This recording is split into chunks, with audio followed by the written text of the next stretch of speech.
I checked the box for everything that is known as the American dream or success or whatever we even call it. I was completely depressed, unhappy, burned out, sick every 2 weeks, literally with chronic fatigue. Couldn't see anything else but the self-interest. I'm still running 7-8 figure business. That never really left me. It's who is running it. It's who is in charge of it that has left me. And so that person that made us super successful, it caps. And it caps at a certain point. I mean, the body is the hardware, the mind is the software. And when you connect to the internet with a computer, that's the only time you can actually download new software or new apps. I want to connect not to the internet, but internet.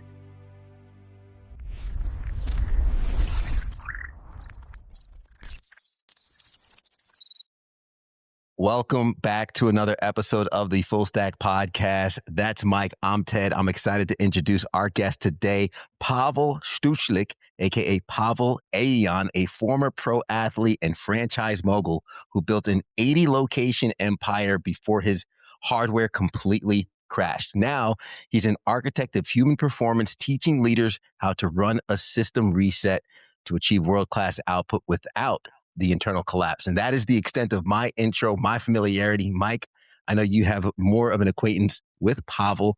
It's great to have him on today, isn't it, Mike? It is. It is. And I'm really excited because I got to spend a couple days with Pavel, and I really got to feel the magic of what he has to offer. And I just want to dig in. You built an empire with Orange Theory, and you were racing bikes around the world, but you said you had to spend 10 days in absolute darkness to finally see the light. What was the specific moment in that dark room where the business Pavel died and the sovereign Pavel was born? Yes. It was day 7, to be exact. I literally remember because for about 7 days of, complete darkness, no food, you're literally just completely in the middle of Thailand. And I finally have surrendered. And when I surrendered, I mean that never-ending monkey, wandering mind, saying what I've done right, what I've done wrong, and beating myself up with a stick, as so many of us do in everyday life. It finally I could let go. And in that moment, I start crying. I start feeling this immense state of bliss and peace. And similarly to what, many experience in ayahuasca or plant medicine, but with nothing but darkness. And so it all just starts streaming. It was like this current that was always there waiting to be, heard, but because I was so damn busy with my everyday life, I never allowed this current, this stream of information that I call now the limitless stream of all information to flow.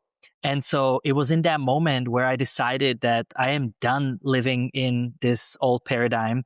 I am done feeding this egoic part of me that just wants more and wants to build more and grow more. And even though it was incredible, right? I checked the box for everything that is known as the American dream or success or whatever we even call it.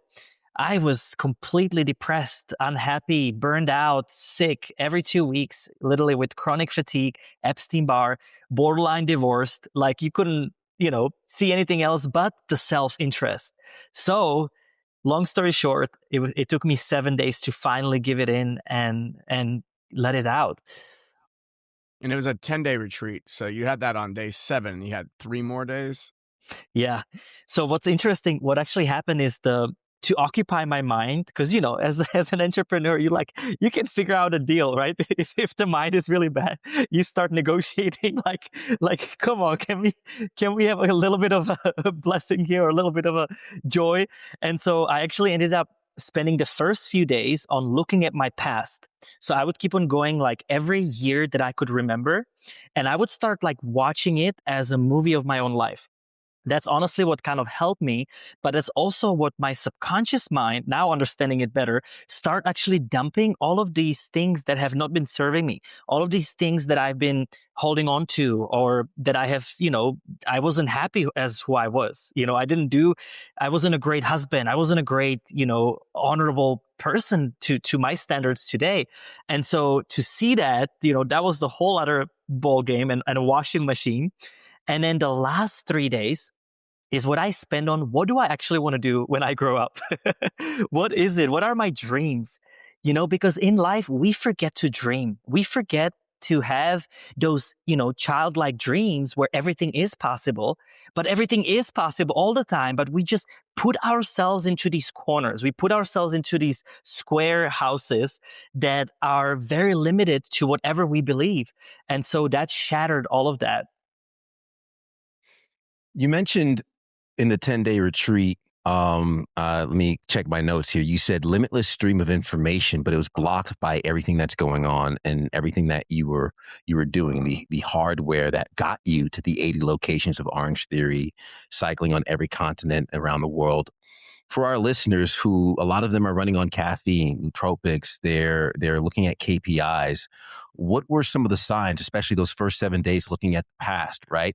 What were some of the signs that might have gotten missed that could have given you a warning to the burnout, to the crash, to the Epstein bar and beyond?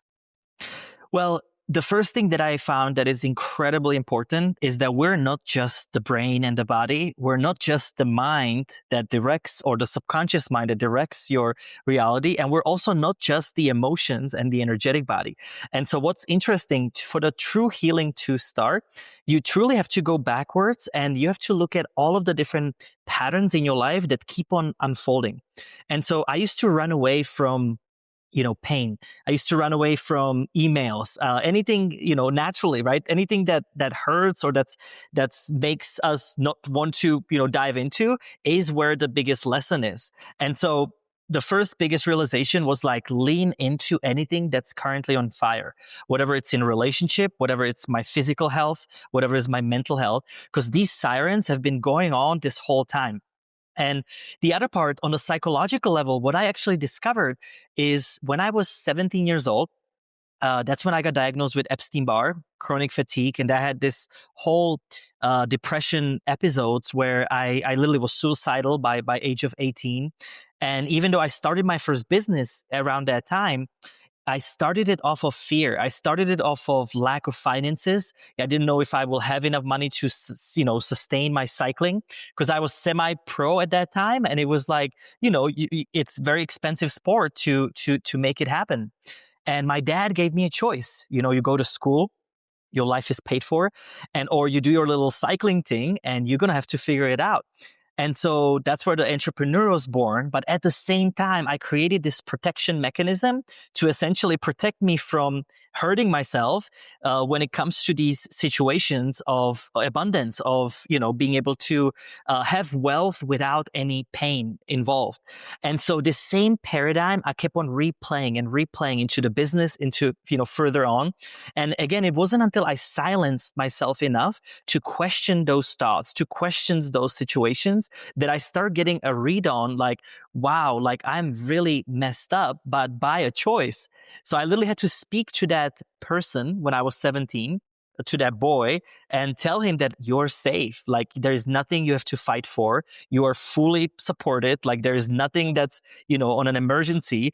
And I literally rewrote those messages so that way I keep on repeating it for the conscious and subconscious mind. And so this just gives you one sample of the mind, how important our belief system is, and how the physical body was actually the secondary part of the symptoms that I had because of my mind. It wasn't even that I got Epstein-Barr, I caused that because of that level of fear I was in. And so that's exactly what we have to look at our life. It's like, what is on fire? Where do we see that same cycle repeated?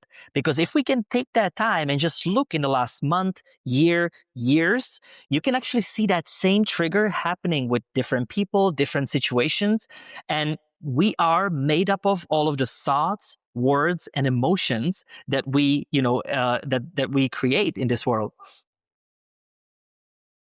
Yeah. Do you think when, we're talking about the mind is basically creating this opportunity for the biology to be susceptible to a specific disease or illness.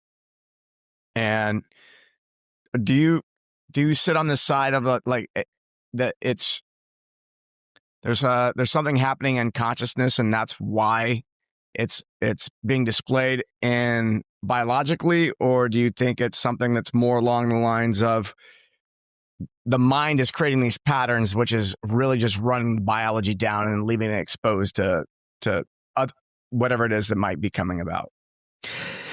Yeah. So what's interesting is, so by the way, I love nootropics, like caffeine-holic, like every nootropic that's out there. I have tried it, done it, and that's exactly was my paradigm, especially in my business career. I just wanted to go higher, like once you understand what you can do with your biochemistry, it's actually quite fun to explore. But what is absolutely not fun is when you are pouring energy that is not yours, that is constantly going below the depletion, then this shit happens. And so that's exactly for the high achievers of the world.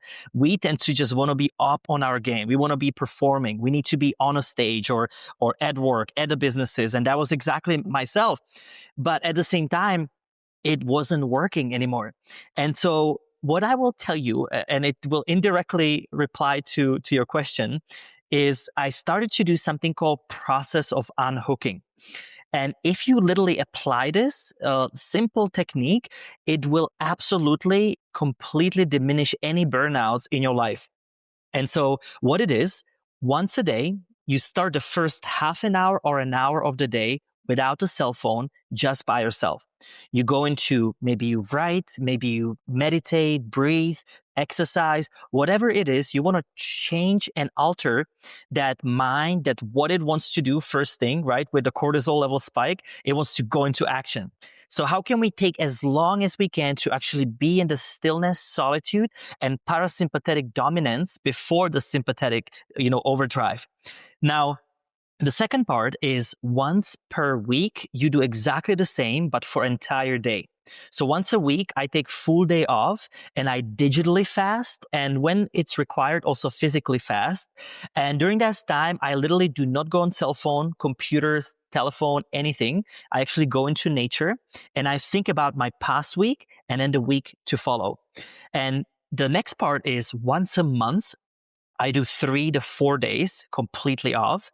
I just actually came out of that last week. I booked myself a cabin up north for 3 days, and it was just me with the fire, with the nature, and allowing myself to see what is working, what is not, just like in our companies.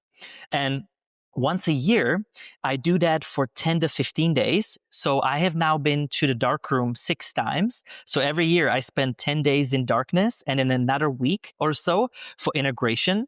Now, it doesn't have to be this extreme, right?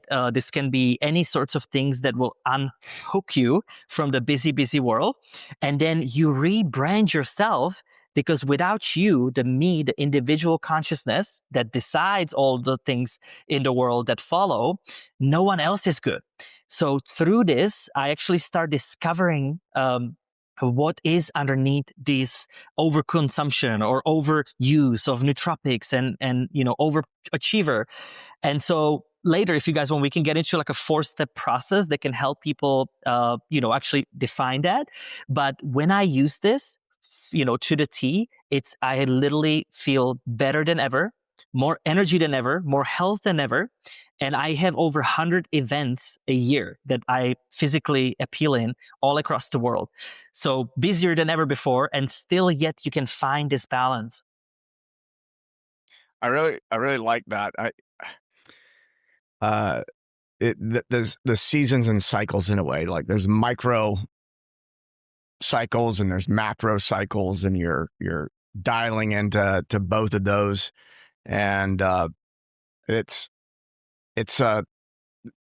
talk about, are you borrowing from tomorrow? So like we stayed up all night for New Year's. We like raced home to not watch the sunrise. And then we laid around and, vegged out all day the next day.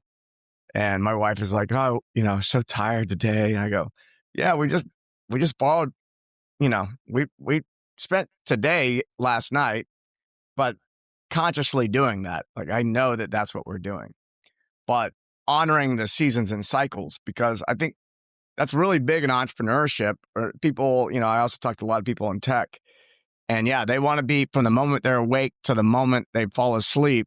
There's screens. There's a constant barrage of information coming in, and you're processing whatever it is. And you really don't.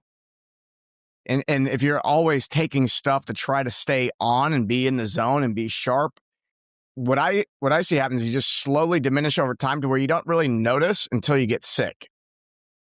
Mhm. And then it's one of those things where I see with athletes too. They train really hard. I used to do this, train really hard and then get injured. And then I can't train for 2-3 weeks.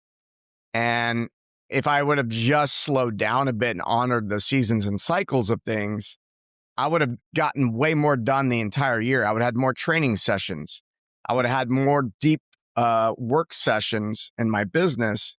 I would have logged more hours in deep work than if I'm just trying to push the limits all the time. And so it's so counterintuitive because the culture has normalized, oh, I can pop this pill. And I love nootropics too. But I also use those very intentionally, and I take time off every week from those things. But it's something I like how you're honoring that. And I'd be willing to bet that because you're taking such intense time off, absolutely no screens once a week, you're taking 3 days with, are you writing and reading, or when you're doing the 3 days, you take books with you? Yeah. So, and that's honestly, that's the only time I would use phone if I have an audiobook or something, but I strictly, it's on airplane mode.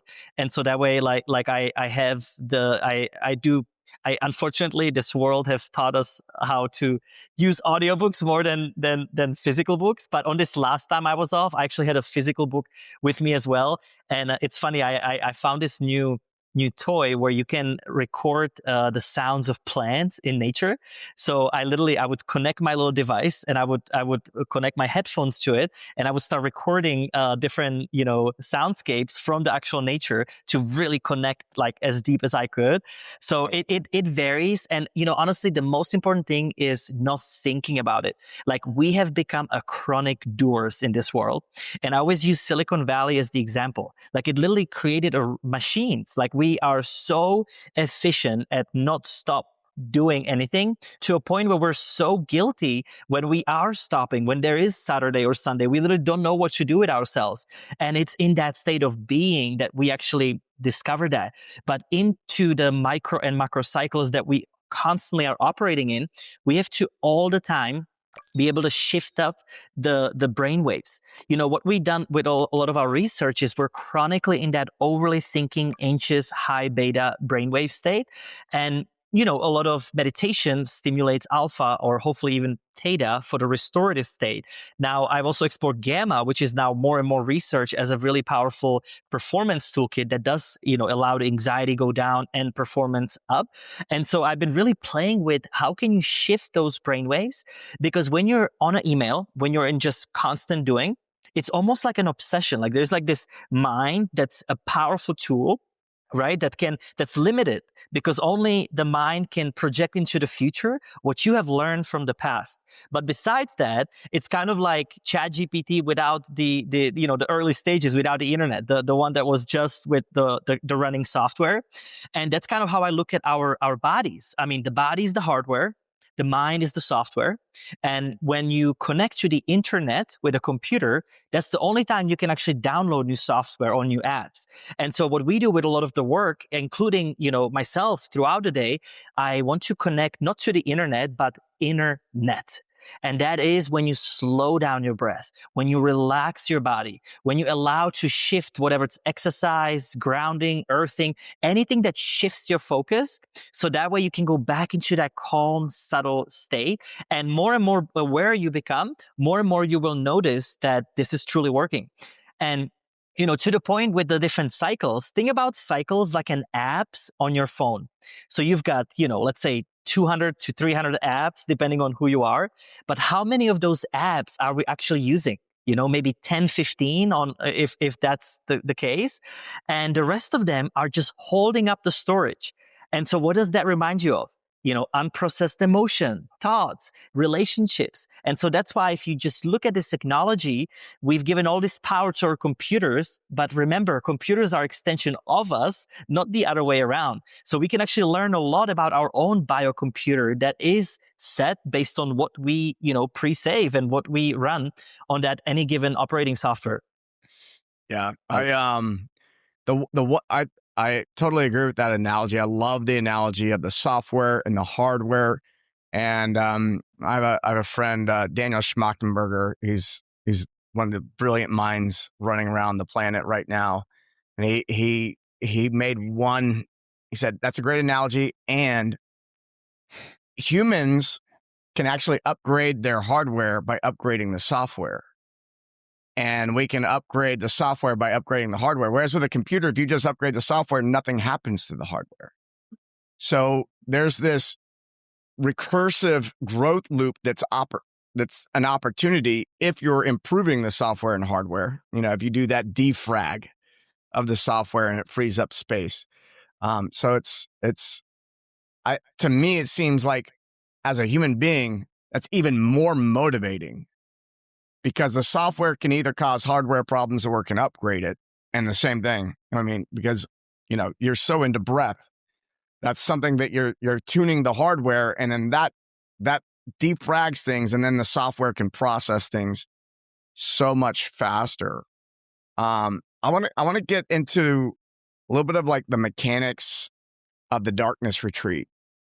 We know that it works. I haven't done a darkness retreat. I've done a 10-day Vipassana. So I imagine that's probably as close as I can get to a darkness retreat without doing it. Mm-hmm. It is on my list of things to do. I've got so many friends that have done it. Now, nobody said, I'll never do it again. Everyone comes out and goes, that was one of the most amazing things. I saw some videos. There's some darkness retreat that's doing it for kids. Wow. For 3 or 4 days at a time. And you see these like high school age kids come out and they pull up the mask and they do these interviews with them. And the things they say are so profound. This kid's like 15, 16 years old, and he's spitting wisdom of a 70-year-old. And you go, oh, how valuable, kids can do this too. If a 16-year-old can do it, you can do it. Yeah. But yeah, when I hear about the mechanics of this, and so it works, but how does it work? When you remove all the sensory input, there's no light, no sound.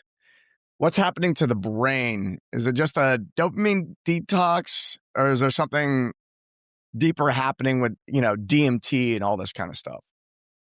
Yeah. So just to give you a little background how I found this. So as an entrepreneur, I used to commit myself that every 3 to 4 months, I'm going to do something ridiculous outside of the comfort zone. And so, I just to throw it out there, it will give you the context to the extremist I was and how we're cut from the same cloth. That's what took me to ayahuasca. I was like, I'll find something extreme to do a few times a year. I do ayahuasca. Like, oh, that's not what I expected. My wife rolls her eyes at least twice a year. Yeah, what's going on again? Yeah. Well, you have to redefine yourself. And, part of this journey, I spent time with the samurais in Japan. I did Zen master training. I've been to the psychic village in Brazil. And basically, it wasn't until this dark room that just everything clicked. And what this darkroom is about, it's not just another darkroom. So it's actually with breatharians or with people that are solely nourished by prana as a source. And I usually don't get into this because for most people this is really, really far out concept, including myself when I got in there. And this is why they actually you don't eat any physical food the entire time. There's water and you have optional juices. And this is with someone called Jas Muhin, who has been a breatharian the last 25 years, the leader in bringing this sacred wisdom and embodiment to the world. And again, I came there because I just wanted peace. I wanted to give out my cell phone and just here I am. And generally, so what she explains, and this exactly mimics what happens. So we actually take a little blood test before and after. And most people, so number one on the physical level, most people come in with parasites. Their blood is thick. It's just, not a healthy blood resort, so to speak. And by the end of it, there's literally no one that has any parasites left. There's no one that, everybody's health is like 100% improved. Of course, unless you're going with something something other that it could put you into deeper stress. And then I wouldn't, recommend this for. Now, it takes about 3 to 4 days for your pineal gland to calcify or decalcify, to clear. And by about day 4, you start seeing orbs, lights, literally everywhere. It's so interesting that she actually leads these meditations inside of the dark room to help us adjust and allow to, don't freak out because of the light, because you're starting to be in the theta brainwave dominance during that time. Now, as you're shifting into the slower and subtle rhythm and you no longer use your eyes, all of the other senses get extremely heightened. So at first, you can't really walk around the dark room. With this, you're like here, left, right, like you're doing your push-ups. Like I always make fun, like you do your jail, strength exercises and burpees and whatever you can keep the body moving. Because when you give this much rest, you actually become super restless. And that's something that also you deal with. There's like this overcharge of energy while you're there. Now, day 6, 7, this is when things start really streaming. So by the time it's like 6 or 7 day, you're starting to, have almost like a, all of the body feelings as if you were on any sorts of plant medicine. Like you start seeing things. You can't really discern if you're sleeping, dream walking. Like you can't sometimes tell. Your dreams are so vivid. And sometimes, oh my gosh, this was the first dark room. A funny story. I literally saw lamb chops everywhere. And I was like, what the fuck? Like, I don't even like lamb chops that much, but my emotional and mental body is actually more addictive, and also, just comfort of food is not necessarily coming from the physical body as much as it's coming from emotional and the mental. So that was kind of like all coming out of the subconscious mind. The other things is you keep on seeing different situations, people, and especially if you use, like, there's 2 ways you can go about it. It can stress you out, like you can like get hard on yourself and like really like go into that guilt and sorrow, whatever that situation was, or you can keep on questioning and questioning. So what was I there? How was I there? So I just used a lot of ho'oponopono, the Hawaiian teaching, to forgive, to accept, and to keep on ho'oponopono my way out of, the different relationships and situations that I have seen in the past. And by the end of it, you're almost like the 9 and 10 days, you do not want to leave. It's like there's like the first 4 or 5 days, you're like, I'm ready to get out of here. What am I doing here? Like, why again? And then it switches because you've switched, right? That state of the ongoing just doing, it moves into being. And at that point, you are getting massive streams for consciousness, for the world, for the people. I mean, every single time I go there, I create a new business after it. That's the only danger. My wife is like, what are you going to come out with this time? And, this time I came up with a whole 12-month summit. But, and the last time I was there, we opened up the biggest biohacking clinic in the world, literally in Malaysia. So anyway, so these things literally come to you when you allow that time to unfold. Really quick, you mentioned a lot of people. You went there for peace. What is it that you actually got? I got myself back. And when I say self back, is self back that you forgot that was even there. Like that joyous person. A lot of us lose joy. Like, what's the last time you just giggled for for shits and giggles, like we say? Like, we forget to be joyous. We forget to be happy. And we forget that that's why we actually came here. Most people think that once things get good, they have to get bad. But that's a total horseshit. It's literally like Gay Hendricks, I think it's called The Upper Limit. He calls it. There was a really good book written by him. And I truly believe in this, is we put our situations with this limit because we don't feel worthy enough, or we don't love ourselves enough. And this happens to so many of us. And so this kind of, it makes you realize how much more powerful you are. It brings that power back to you, but not in an egoic self as, money could do. This is in very much like, wow, like you're thinking about the we, like how do my choices affect another? How does my next business decision? And this is when, I made a big, like a decision inside of there that was, from this moment on, I want to live in a triple benefit, where it benefits me, it benefits the other person involved, but also the whole ecosystem that we live on. Because back in a business world, I was great at negotiation, but to negotiate means you win over someone. And it just felt so far as a context for how I want to express myself in this world that it actually was quite difficult for a while to even want to be in business in the way that we are currently, structuring businesses and so on. Yeah, there's I know a lot of people who, we talk to, a lot of people that listen to the show, they desire to have more clarity. And I've had so many clients where, they're trying to think their way to clarity.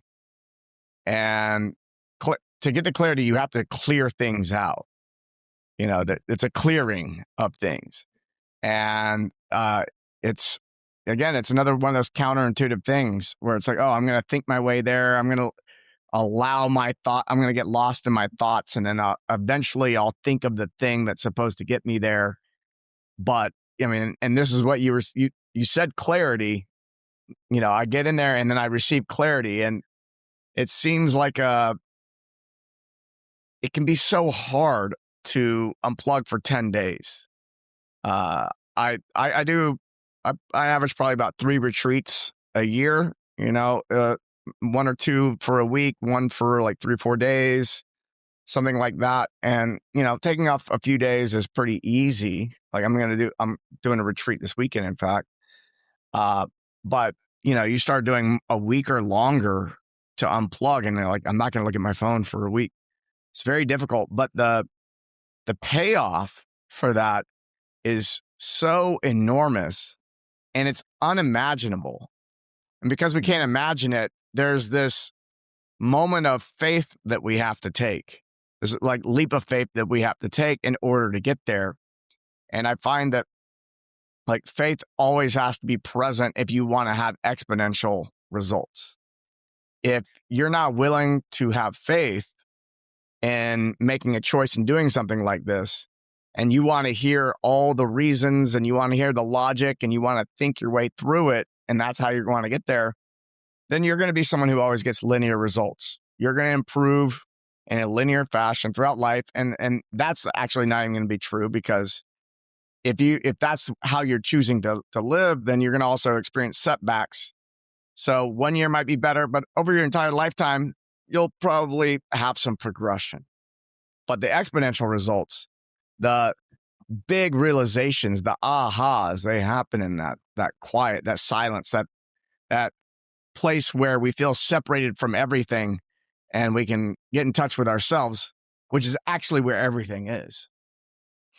Well, and this is why when you put it into just daily, weekly, monthly, that's how I found actually how to sustain this, because, and that's why like you almost look at it from a place of the micro and macro, because on a year base, you go longer and deeper because a longer time has passed. So you can really, rethink that whole strategy. And, one thing I didn't tell you, it's because I haven't done it, but ideally, every 7 years, you take a whole year off. And that's if you really want to, keep on going in a greater and greater cycle, because, whatever, it's our blood, right? Our stem cells. I mean, everything is cyclical. We within few years, we're totally someone else. We're made up of a totally new biology based on our choices, where we live, who we're spending time with.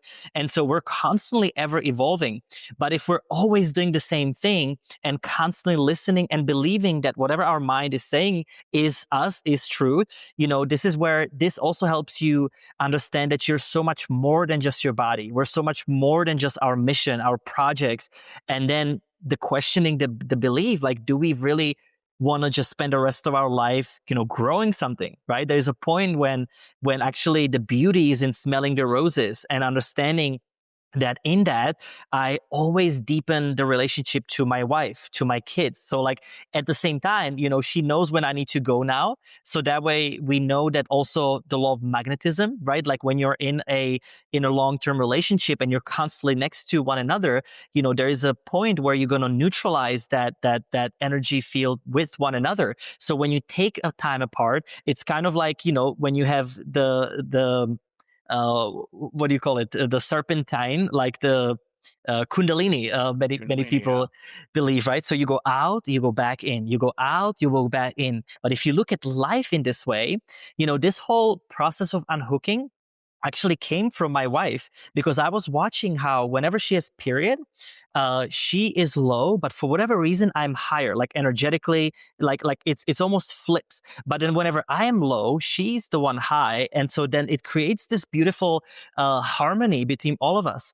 And many people don't talk about is men have cycle too. We just don't go through the same physical response as we know, and essentially, this is something that is not built into our society at all. It's not built into our, workforce and workplaces. And I think it's changing. A lot of high CEOs that are female that are actually taking breaks when they have period. Like it is happening slowly, but obviously not on the granular scale that we really need to honor that. Yeah, anybody who's go ahead, Mike. I was hanging out with a crew the other night. There were a couple women there, and they were talking about where they were at in their phase and how they were honoring that. They're both entrepreneurs, and they're like, "Oh, I'm not doing that right now because of this," and so it is happening. Mm-hmm. Yeah. And especially you're in Austin, right? So you guys have that. Of course, that you're the pioneers of this. Speaking of pioneering, for anybody who's listening and they're sold, but they look at their schedule, they're a high performer, high output, and they want to get into the darkness, but 10 days is a little much for them to start with. Is there a microdose version of this? Is there a darkness weekend? Is there a darkness evening? Can you still yield benefits from a shorter experience and a shorter touch point? Yeah, so funny that you ask. I'm actually working on a darkroom retreat in about 30 minutes south of Miami International Airport. And so as far as I know, right now, most dark rooms are either 7 days, or I don't even know if they're 10 days. They're different times. Most of them are quite sold out, and the experience is not really there yet, meaning it's very outdated. And where I go in Thailand, like it is not comfortable whatsoever. It's this moldy building, basically. Like you're definitely going in for a treat. Like you gotta come in, prepped that your back is gonna hurt. The bed is literally like a 1980, bedding. But this is why what I've been working on is bringing something like this to the States, where it has a 1-day option, 3-day, 6-day, and 9-day. So it's going to be a progression that people can come on. And the idea is that, let's say you just really need a day reset, like you've had it all, like you have a limited time. It's exactly that. So no matter what, you're going to get tons of value and benefits off of taking time off. And, the best one is just literally go in your backyard or go into forest, nature, beach, whatever you are, and stay there until you turn off, until this monkey mind turn off. There is literally a point where you finally surrender, and where you no longer are controlling the outcomes. And then when you're ready, we're about maybe just under a year out from being live. So we'll definitely share like once that happens as well. Is there a wait list? So we have been having extreme issues with the permitting system. So we're waiting until this. So we already got the initial permits, but we're waiting for the final building permit before we release it, because we don't want to, put out an expectations that we can't deliver on. Can you put me on the wait list? Absolutely. First. I'm on the wait list for the wait list. There you go. Yeah, but then I'm so excited because it's first of all, so the darkroom that I was doing in Thailand, this was the last year, and she only worked with people that can actually carry on her message and her teaching. So I actually I went through her Ambassador of Peace program to be able to teach it at this really high level that she's been doing it up until this time, and she's moving on. She's been doing this for 25 plus years and is ready to retire, so to speak.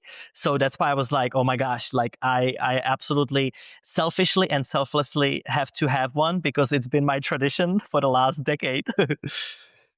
Yeah, I think it's really cool it's a really great opportunity to stack things. Like, okay, I'm going to fast and do the dark and meditate. And like, it's like, cause I fast pretty frequently, but I haven't stacked fasting and meditation or have done a dark room yet. So it makes sense. Might as well. I mean, eating sounds like a pain. Oh, it's worse because all you're thinking. So Vipassana, I always tell people, all I would be thinking is like, oh my gosh, what the next meal is, because I can actually see things. And not saying it's bad, but I'm just sometimes when you just take everything away, it's literally easier. At least it's for me, because then you literally have nothing, right?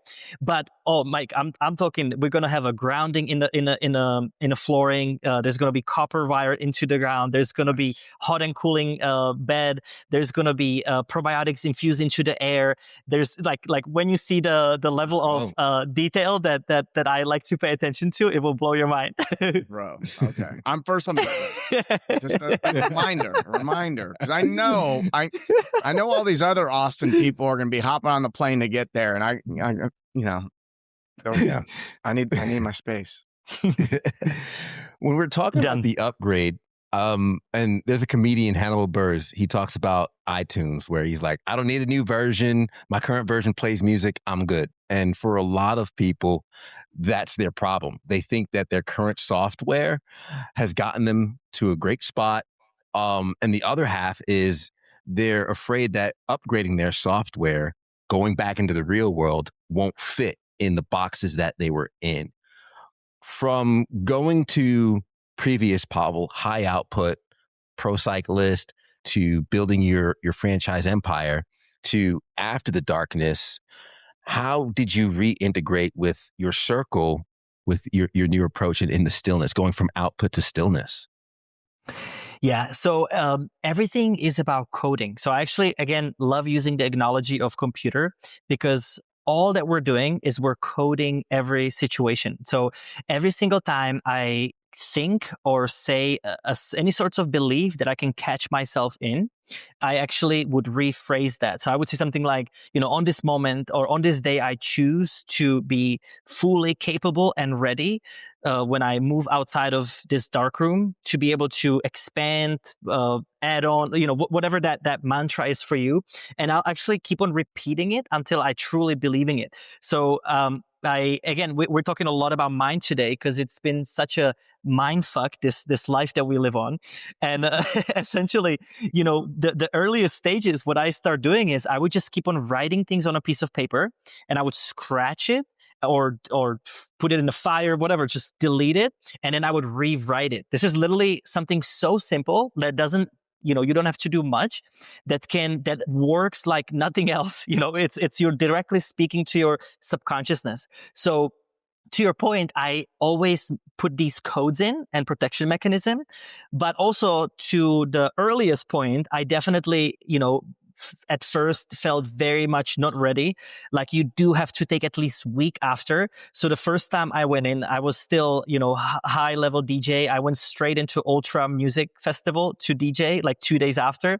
And it was absolutely horrific idea. But this was 26-year-old. No stimulus to all the stimulus. This was 26-year-old Pavel. And anyway, I basically, learned a lot and I've made a lot of mistakes throughout, this journey. And yeah, like I would, now, like this last time, I take 2 weeks before I go anywhere. Like I'm very different today because it's so crucial, that integration part. And also the things will keep on coming to you, just like ayahuasca or San Pedro, whatever people have done in the past. You will keep on getting these dumps of aha moments, so to speak, or clarity. And so you want to use that up as far as you can, because that's where all the gold is for your future. Yeah. Mm. Yeah. Like this last dark room. Sorry, I was watching through, like I was watching it from how I'm teaching it, right? So it was a very different for me because it was the last one. So like I'm literally there and I'm like because it's been 6 times, right? So like I don't really have the same issues I had in the first time. You kind of get comfortable very quickly. You really adjust, you adapt to it, you know what to expect, and so it actually gets easier. It doesn't get harder with time. And so I would be like, okay, this is what I would do different. This time is we need to do like a little gong session. And so that's where like all of the ideas came of, doing things like sound bath in the middle of dark room while you're there, doing, breath work, doing meditations, doing different supplemental things. So that way we can really utilize that time, as best as we can. Yeah. Mm. And speaking more to the integration piece. So giving yourself a week afterwards to integrate. And then after that, so say someone's running a business, they're a high achiever. I'm running this company. We're doing millions of dollars, tens of millions of dollars, maybe hundreds of millions of dollars. So many of those people that I talk to are really timid around some of this deeper personal development work because they're afraid they're going to lose the thing that gave them the edge, right? And so is it possible, you did this and then you shift gears into a different business model, something that I imagine is not as fast paced. It sounds like it's maybe even a slower paced business model. I mean, I've moved into slower paced business models as I've gotten older. But is it possible and do you see people doing this level of work on themselves and then being able to go back and engage with an 8 or 9 figure business? Yeah. So, I mean, I'm still running, 7, 8 figure business myself. So I mean, as far as the busyness from e-commerce to events to that never really left me. It's who is running it. It's who is in charge of it that has left me. And so I actually, a lot of times that person that made us super successful, it caps. And it caps at a certain point where that's why maybe we get sick. Maybe we can't grow our sales anymore. It can be projected in a relationship. There's some point in your life that's going to be on fire. And what I mean fire is like, it's just simply not working. So first step, I actually love using and having the superpower of questioning everything. When you question everything in a simplest form, does it work or does it not work? You will immediately receive, response as to is there an improvement or not. And what's actually amazing, people that are running businesses, they already function like this because you look at payroll, you look at marketing, you look at sales. It's a constant evaluation. What is working, what is not. But what we forget is how can we take all of the business skills, all of the business seminars and everything we've learned about business and apply it to ourselves. Now, when the self becomes upgraded, then all of the businesses become upgraded because just like when you put a system into a business, you put a new system or code into your physical health. So that way you can withhold that much more. So it actually works exactly the opposite. It makes you that much more capable and scalable in those moments because you take that time to understand what is the priority. At Amani, at our biohacking clinic, we have a tagline saying true wealth is health. Because what are you going to do if you are unhealthy, if you can't have your brain working, if you've just spent all of this time? So it's also about rediscovering what is the purpose, right? What is behind it? Because most of the time, it's some sort of belief system that we had either from our father or our mom that like, unless we stop, we gonna lose or we're gonna fail. So you really, that's the time that we have to spend on what are these limiting beliefs that are capping us, even believing that we can't have any rest, otherwise so. Right? That's the usual sentence that we do is if I stop today, I'm going to lose, right? Or whatever that is. And then start questioning that. Is that true? Is that truly how I'm running my life? And can I replace that? So what I would do in this situation, I would right away start rewriting, replacing until that's how I'm embodying. That's how I'm, acting. And one of my favorite ways to self-detect, so to speak, or do a little self just checking where you at, is I look at the most prominent parts of my life whenever I'm in silence and solitude. Now, I look at it in a three, phases. There's the me, the individual consciousness. That's made up of your physical health, right? Your sleep, energy, nutrition, diet, exercise, what goes into that body, your temple. Then you look at the me, the mind, your thoughts about yourself, about another. That could be subconscious and conscious, but that's the mind that we're constantly having to re-upgrade. And then you look at your emotions. How are you actually feeling? Because what we a lot of times don't recognize is the lowest state of emotions is apathy, where we don't feel anymore. We think we've got it, but it's somewhere shoved down. And then the highest state is we're joyous, we're excited, we're happy, we're ready to go. And then the fourth part is the energetic body, which this is a crazy, I'm going to make it super short story that could be long. And that's when I went to this psychic village, again, as a busy entrepreneur, not believing, all of this just yet. I was just open heart and open mind. I literally walk in there and first thing they tell me, you've got 5 physical senses that get you in trouble. And I'm like, yeah. But then you've got 4 mystical senses that are connecting you to your highest level of source. Now, what are those? This is your inner hearing.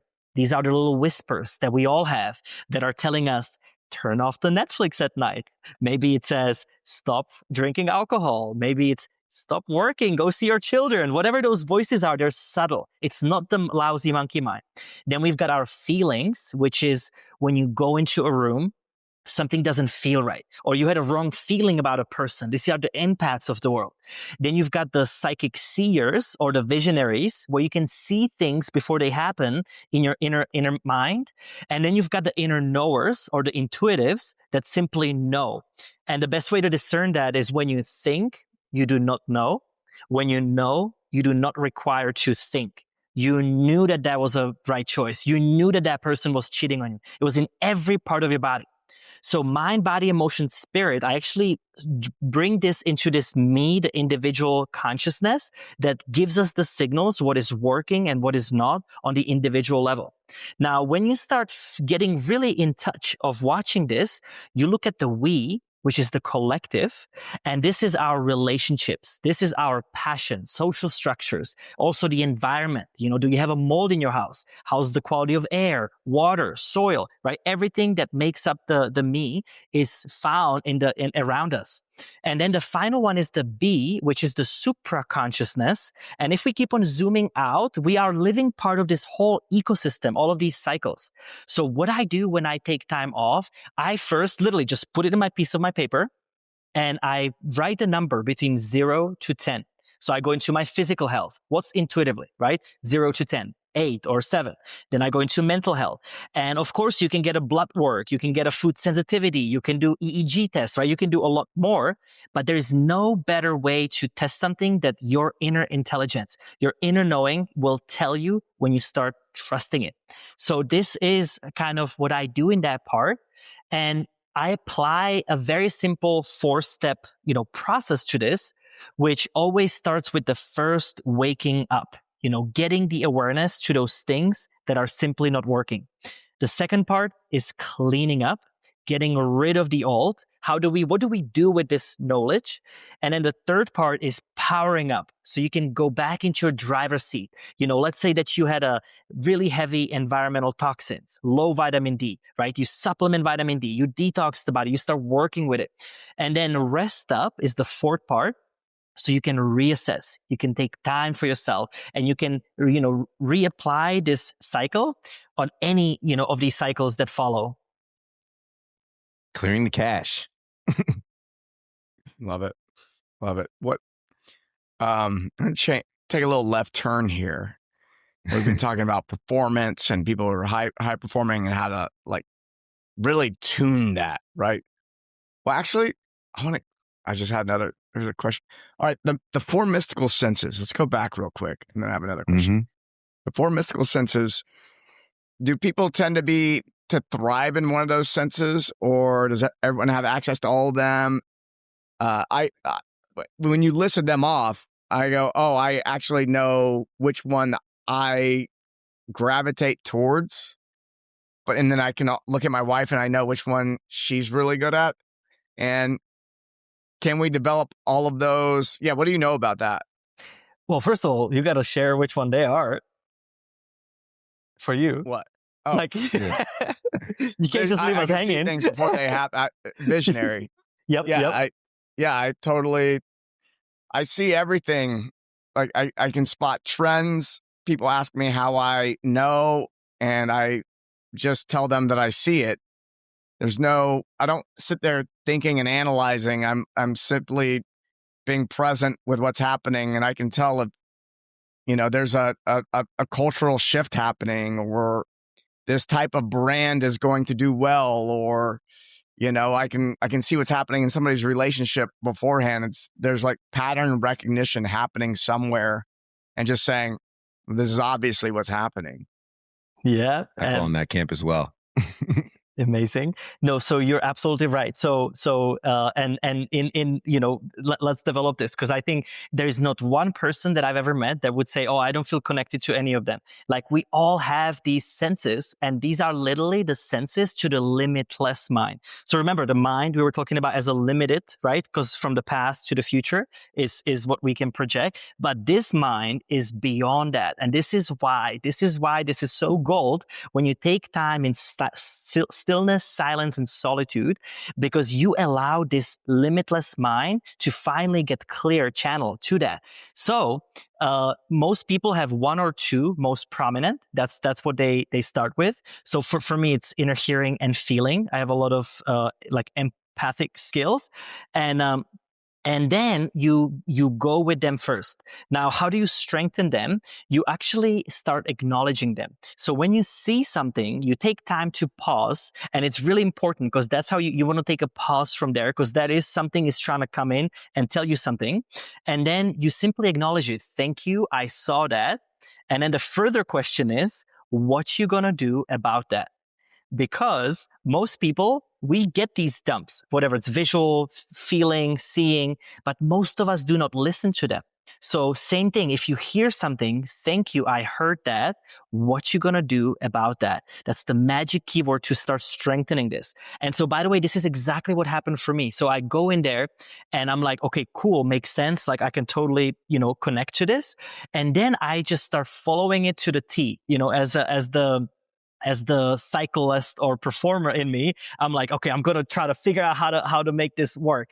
And literally, my thoughts start getting louder and louder, where they start getting completely on the same level with your monkey mind, so to speak, or with the loud mind. And this is exactly what people mean, is when you use your mind, the monkey mind, to do all the action, right? To write the plan, to buy the plane tickets, to do all of the stuff that you need in the physical world, because that's what it's for. It's for survival. But beyond that, you use this limitless mind to continuously aligning you for the highest path possible. So that way, when you keep on following these senses, you can never hit the wall anymore, because that's when you get fully connected, that spirit, mind, body, emotion, which is that whole me individual consciousness. So how do you differentiate that between, and I imagine that the more you develop it, the more obvious it is when you're tuned into this or that. But also, I've had people go, oh, it's just my intuition, or I know that thing is true or not true, and it ends up not being. So how do you develop these other skills that without feeding a negative bias? Because sometimes people will take these concepts like intuition or something like that, and then what they're calling intuition is actually a bias, and then now they're having a negative bias, and when someone has a bias, they tend not to see when they're wrong. And so and I know a lot of people who've got it tuned in and their intuition is on point 99% of the time, and they rarely fall into a negative bias or a negative or false reality. How do you ensure that you're not falling into self-deception with this? Yeah. So what's interesting, what you're referring to is basically our ego tactics. And what it is, and some people call it spiritual bypassing. Other people, there's many different terms. And actually, a spiritual ego, so to speak, is the highest level of ego. When you become so conscious that you become subconsciously conscious of consciousness itself. Now, this is a very dangerous situation, and it does happen a lot, especially in a conscious communities or spiritual communities or places where people do a lot of psychedelics, because then it becomes this chase and overpour of just different information, and it's part of the excitement that I think we all go through in this world of exploration and figuring out where we're heading.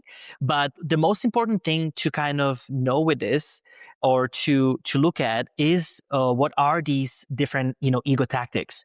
So one of them is doubt, and usually doubt is right after when you find yourself quickly just judging something as untrue, wrong, or holding on to it without a flexible belief. So generally, it's whatever the first sense comes in, you follow, and you play the game with following. You can play that narrative, so you can kind of play through it, because again, we use mind for the wrong reasons, right? Like we use mind to beat ourselves and like judge another or deceit. That's another big ego tactic, is just deceit, where you're being hypocritical.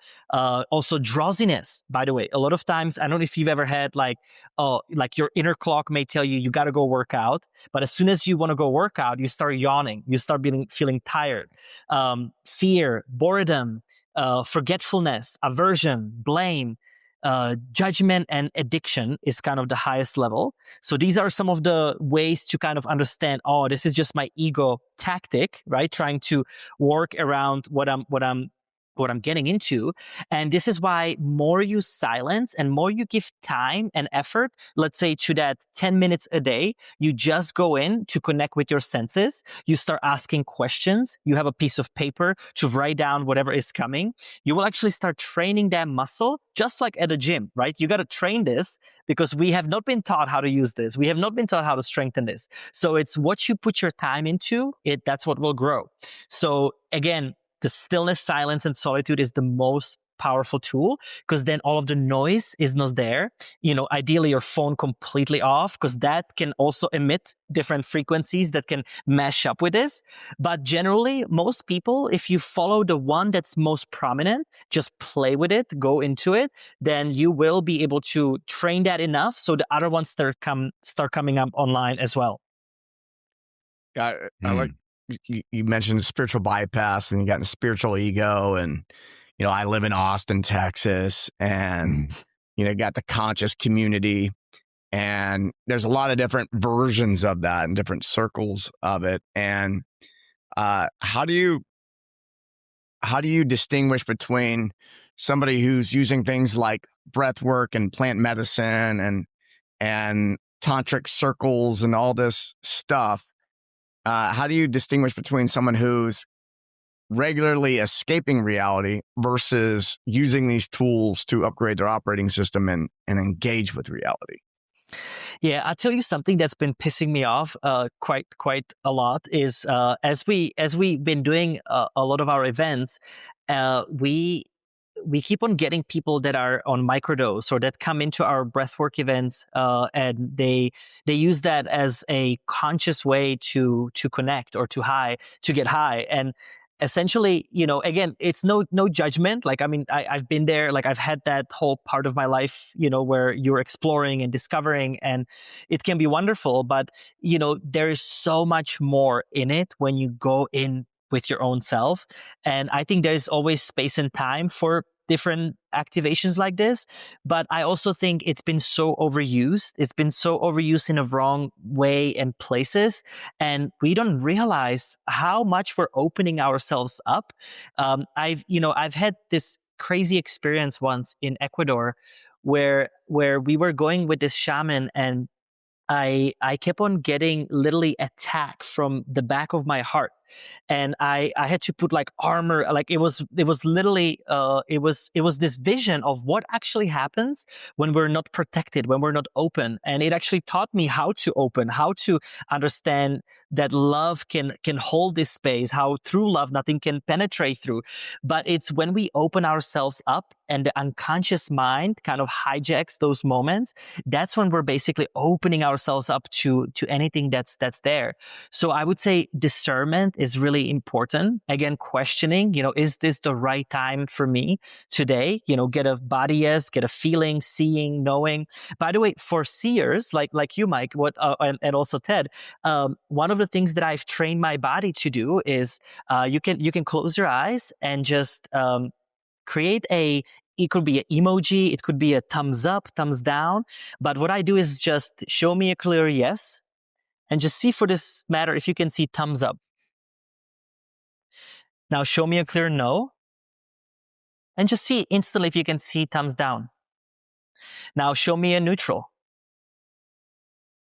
That will be usually in the middle. So sometimes it's neutral. It doesn't have to be hurtful. It doesn't have to be, right? It can be better. So it's a very simple exercise that, again, you first start with, you ask questions that are obvious. So that way you make sure that it's showing you the obvious stuff. That's how you build the trust. That's how you build the strength. And then, for someone that's seer like you, I would just say, is it a thumbs up? Is it a thumbs down? Is it neutral? So when you're trying to make decisions or choices, now you're starting to work on that.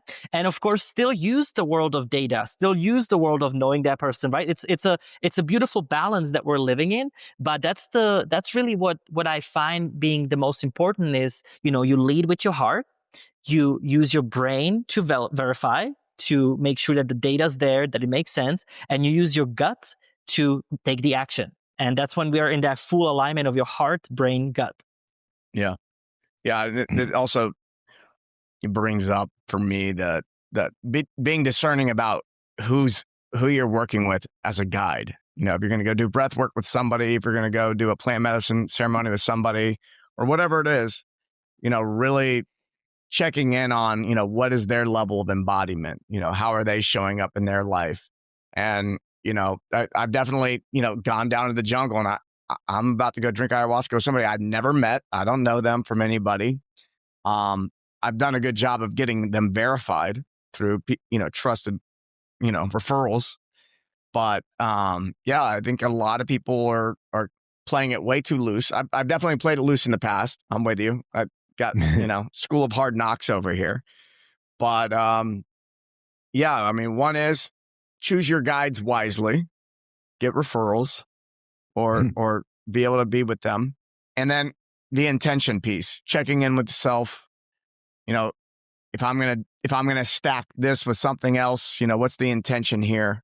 Why am I actually doing this? And then also, if you do choose to do it, being responsible enough to check in with yourself during and after to go, was that a good idea? And then sometimes it's like, that was not a good idea. And then then I can reverse back in to when I made that choice and I go, what was I actually feeling and thinking in that moment? That what did I override in that moment? Because I fully believe that I know at all times.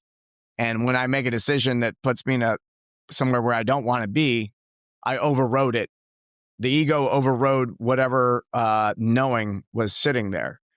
And so that's, now that I'm talking, that seems like a good protocol for reducing the self-deception.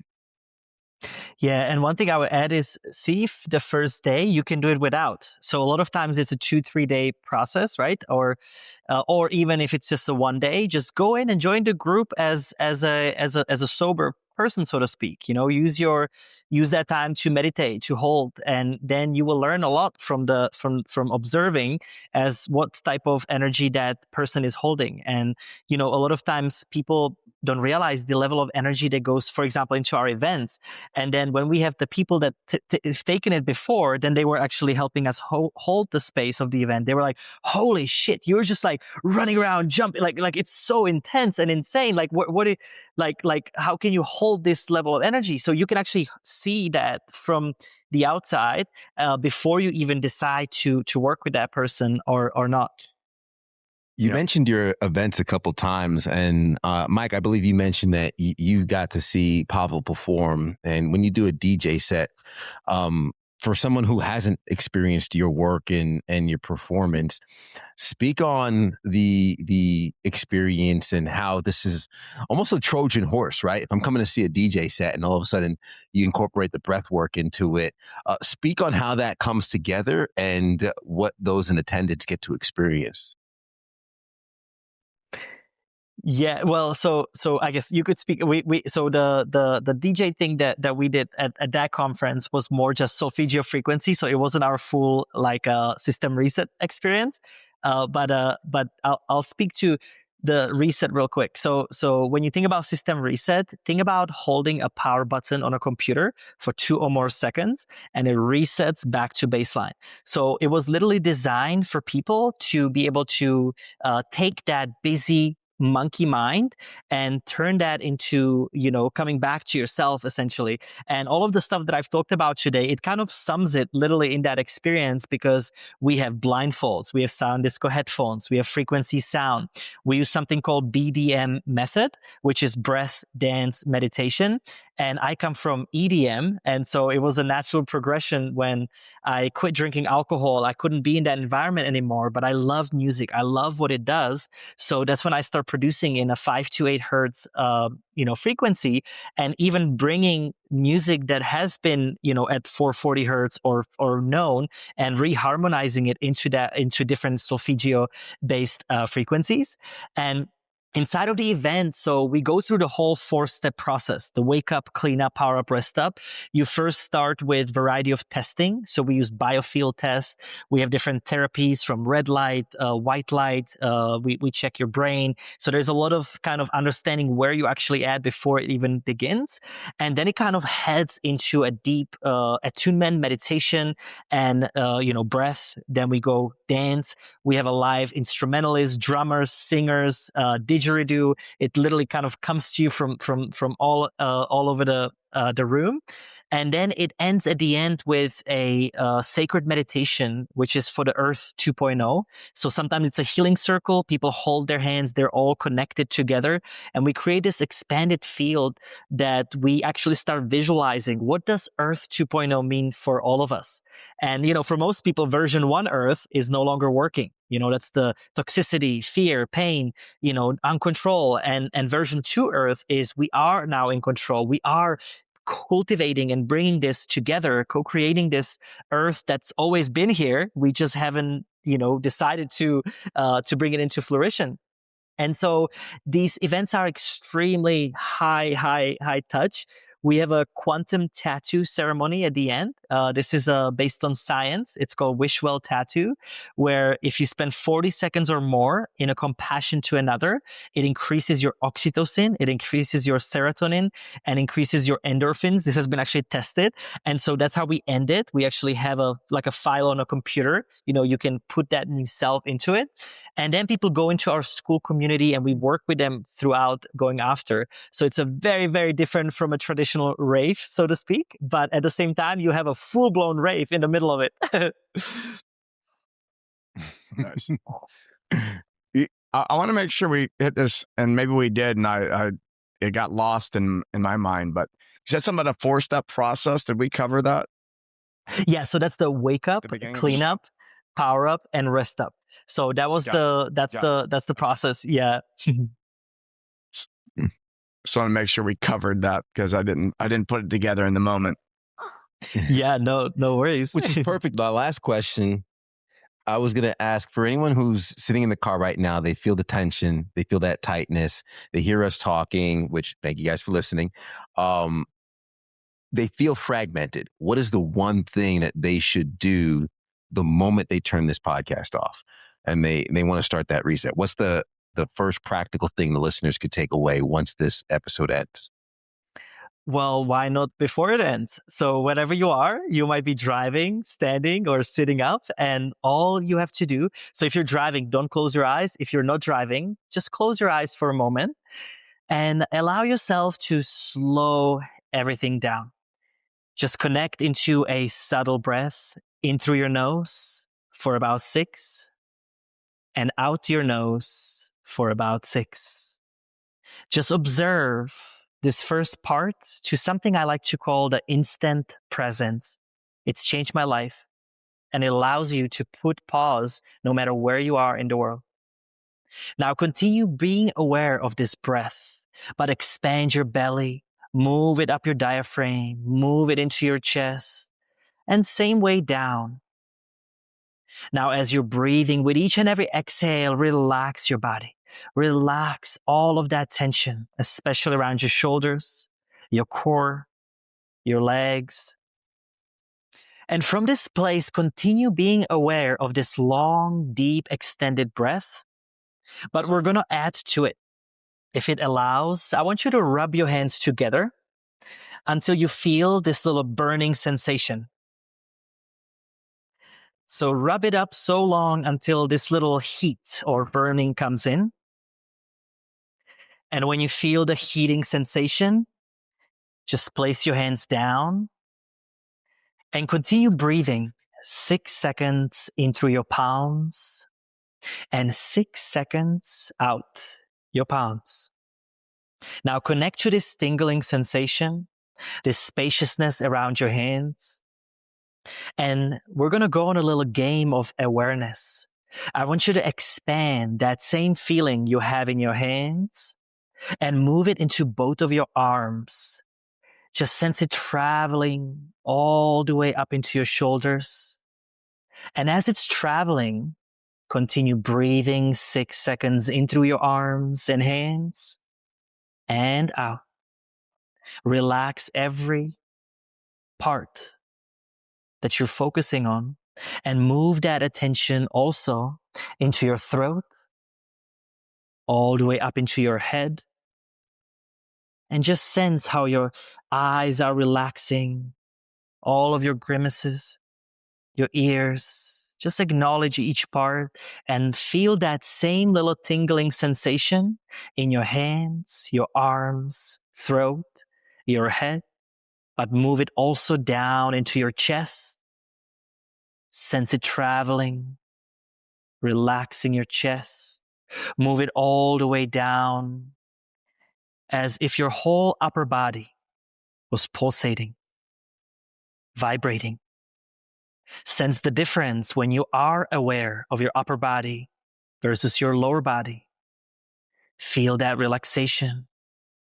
Continue observing your breath, and now move it all the way into your legs and feet as well. You may imagine your feet even extending down like a roots into the earth. And you may even sense this top of your head lifting you up to the sky. Now imagine a champagne-like bubbles bubbling up around your whole body. And next time that you inhale for 6, I want you to breathe in through these bubbles. And exhale out these bubbles. Being aware of being aware means you are aware of your breath. You are relaxed in your body, not in the past, not in the future. And the third part of instant presence is, can you pay attention to the stillness and silence underneath the sound, underneath of the noise, no matter where you are in the world? Breath, body's awareness, and stillness and silence, almost like a waterfall-like sound in a distance. You can be in the middle of airport, music festival. No matter where you are, you can always be aware of your breath, body's awareness, and stillness and silence beneath the noise. Now from this place, move all your attention on your heart and just give thanks. Give thanks for you, for all the things you have, how grateful we are to be alive, to be healthy, happy, harmonious. No matter how hard it might be, find those things until you feel and observe it into every pore of your skin. So you may breathe this powerful peace, presence, awareness that you are, and breathe out anything that no longer serves you. And when it feels right, I want to ask you that when you open your eyes, you continue being aware of your breath, body's awareness, and as frequently as you can throughout the day, come back into this very simple, but yet extremely powerful tool. Thank you, and thank you.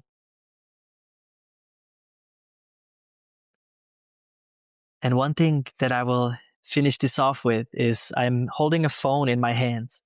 And this little device can be lovely, right? For so many things. But most of the time we do this. We spin, we scroll up and down. Same thing on our phones, computers, people. And so what this tool will help you with is next time that you pick up the phone, can you be in your body? Can you be aware of your breath? Because what happens in our busy world? The first thing that happens when we get busy, we tense up. We lose the sense of breathing. And guess what?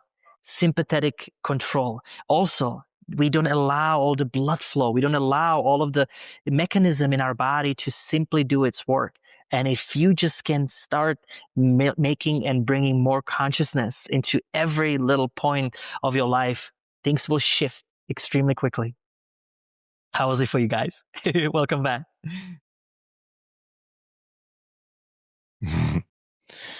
Needed Good. that. Relaxed. Yeah. My shoulders came down like 4 inches. Amazing. Well, this has been a fantastic conversation. Pavel, it's been a pleasure meeting you and having you on the podcast today. Thank you, guys. So grateful for what you guys are doing for this world. Yeah, of course. What if someone wants to follow you or see what you're up to, where do they go?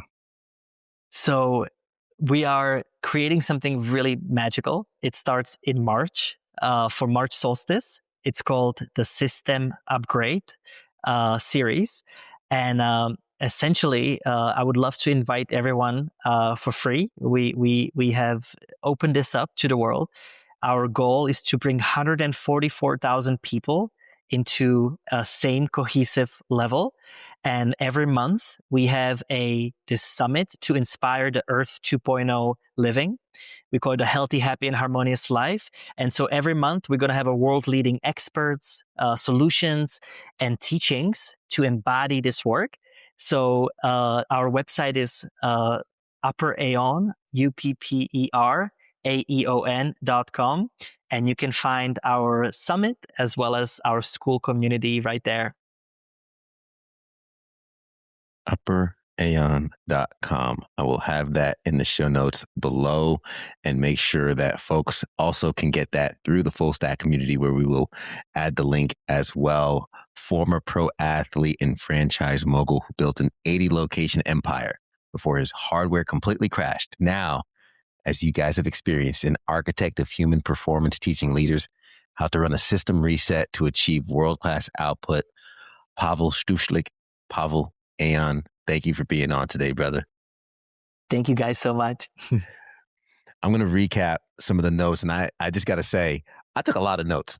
This is probably the most notes I've taken during a Full Stack podcast episode. The limitless stream of information that we have access to.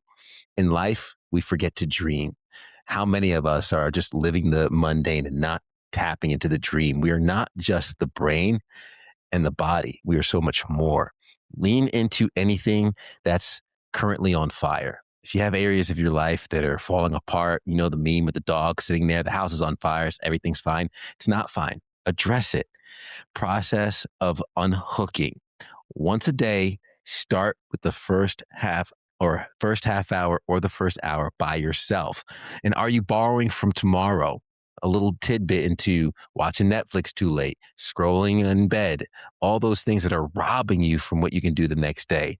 Don't think about it. The mind can only project into the future what it learned from the past. And the inner net, we're not talking about the internet, the inner net, what shifts your focus to settle in the calm, subtle state. And you could upgrade the hardware by upgrading the software, and vice versa. You could upgrade the software by upgrading the hardware. Darkness retreat. I just wanted peace. But what Pavel found was he got himself back. Maybe you can find yourself as well. Live in the triple benefit, me, them, the world. And then to get clarity, you have to clear things out. And you got to have faith to step away from the hustle, to take that pause. For those who are stuck with the monkey mind, you need to turn it off. And everything is coding. Slow integration, build reminders, and the person that makes us super successful will cap. What got you here won't get you there. And then the 4 internal senses: inner hearing, feelings, visionaries, intuitiveness. Tap into those, listen to those. And I'm going to double jump down to the bottom of my notes because I said I took a lot.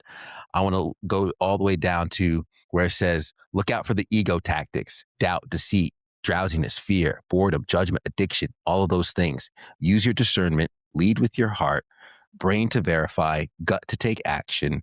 And of course, the events that Pavel puts on, the BDM, breath, dance, meditation. Guys, so much value in this episode. You might have to replay it a few more times. If you want to discuss it, join the Full Stack community, and be sure to reach out to Pavel and find out more on the amazing work that he's doing, giving you the system reset that you need. We're reset over here. Hopefully you do the same as we catch you next time. That's Mike. That's Pavel. I'm Ted. Thanks for checking out the Full Stack Podcast. That was good.